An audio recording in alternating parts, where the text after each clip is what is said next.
அனைவருக்கும் வணக்கம். நான் உங்கள் கோடி ஆர்கானிக்ஸ்லேருந்து பேசுகிறேன். இப்போ நீங்கள் பார்த்துட்ருக்கிறது நாட்டு செம்பருத்தி பூ மற்றும் நாட்டு செம்பருத்தி இலைகள். இது எதுக்காக வச்சுருக்கோம் அப்படின்னா, நம்மளுடைய அந்த பிளாக் மாஸ்க் ப்ரிப்பேர் பண்ணுறதுக்காக இது ரெடி பண்ணிகிட்ருக்கோம். நான் இந்த 2-3 நாள் முன்னாடி ஒரு நெல்லிக்காய் வீடியோ போட்டிருந்தேன் இல்லைங்களா, நெல்லிக்காயை ட்ரை பண்ணிகிட்ருக்கோம்.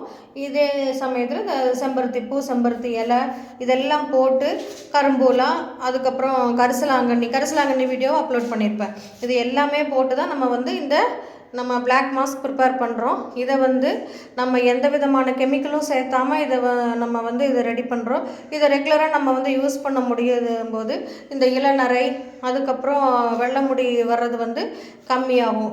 ஸோ அதே சமயத்தில் நம்ம உள்ளே சாப்பிட்றதுக்கும் நம்ம நிறையா இந்த இரும்பு சத்து இருக்கக்கூடியதாக எடுத்துக்கணும். கருவேப்பிலை அந்த மாதிரி, அதுக்கப்புறம் பார்த்திங்கன்னா பேரிச்சம்பழம், இந்த மாதிரி இருக்கிறதெல்லாம் நிறையா சாப்பிட்டோம் அப்படின்னா கண்டிப்பாக நம்மளுடைய அந்த வெள்ளை முடியானது வர்றதை தடுக்கக்கூடியது. அதே சமயத்தில் வந்த முடிகள் மேலும் வெள்ளை முடி வராமல் இருக்கிறத தடுக்கும்.